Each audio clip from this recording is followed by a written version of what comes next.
ইনকিলাব ইনকিলাব, মুজিববাদ মুজিববাদ।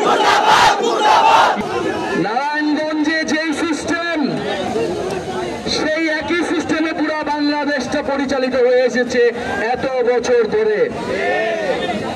নারায়ণগঞ্জকে কিছু পরিবার বছরের পর বছর নিয়ন্ত্রণ করেছে। নারায়ণগঞ্জের ব্যবসা, অর্থনীতি, রাজনীতি সবকিছু, এবং এই নিয়ন্ত্রণে করতে গিয়ে তারা দখলদারিত্ব করেছে, চাঁদাবাজি করেছে, খুন করেছে, সন্ত্রাস কায়েম করেছে এবং জনগণের অধিকার হরণ করেছে। এই পুরনো খেলায় আমরা অংশগ্রহণ করব না। এই পুরনো খেলার বিরুদ্ধেই গণ-অভ্যুত্থান হয়েছে, আমরা রক্ত দিয়েছি।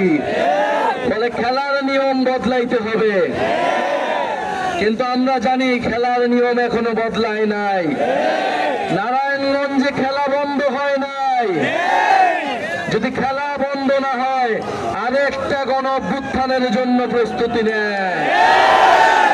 প্রতিরোধ তৈরি হয়েছিল বলেই ঢাকার জনগণ রাজপথে নেমে আসতে পেরেছিল। আমরা সেই নারায়ণগঞ্জের ইতিহাসকে শ্রদ্ধা করি। গণ-অভ্যুত্থানের ইতিহাসে নারায়ণগঞ্জের নাম স্বর্ণাক্ষরে লেখা থাকবে। 18ই জুলাই আমরা ভুলি নাই। 18ই জুলাই কমপ্লিট শাটডাউনের প্রথম দিন ছিল 18ই জুলাই, যেদিন নারায়ণগঞ্জ নেমেছিল, যাত্রাবাড়ি নেমেছিল, মিরপুর নেমেছিল, উত্তরা নেমেছিল, ধানমন্ডি নেমেছিল, আশুলিয়া নেমেছিল, সাভার নেমেছিল, পুরো বাংলাদেশ নেমেছিল ফ্যাসিস্টদের বিরুদ্ধে। কিন্তু বিশেষভাবে নেমেছিল, যাদেরকে আমরা শ্রদ্ধার সাথে স্মরণ করতে চাই, আমাদের বেসরকারি বিশ্ববিদ্যালয়ের ছাত্রছাত্রীরা। আজকে শহীদ মুগ্ধর মৃত্যু দিবস। আজকে কয়েকশো মানুষ শহীদ হয়েছিলেন এই ফ্যাসিস্ট সন্ত্রাসী আওয়ামী লীগের বাহিনীর দ্বারা। আমরা ভুলি নাই 18ই জুলাই, ভুলি নাই গণ-অভ্যুত্থান, ভুলি নাই।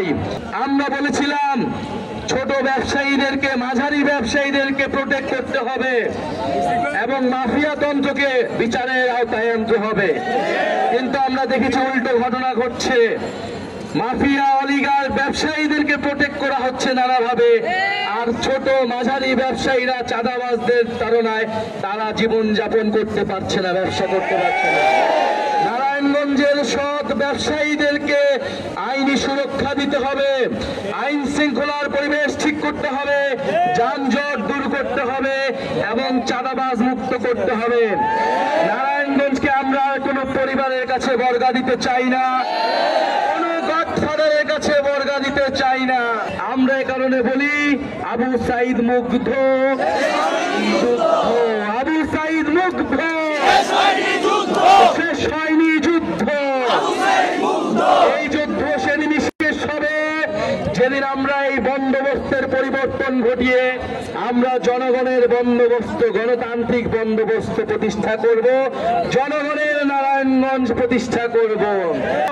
আপনারা আমাদের প্রতি যেই ভালোবাসা দেখিয়েছেন, আপনারা প্রমাণ করেছেন নারায়ণগঞ্জ গণ-অভ্যুত্থানের জাতীয় নাগরিক পার্টির শক্তিশালী দুর্গ।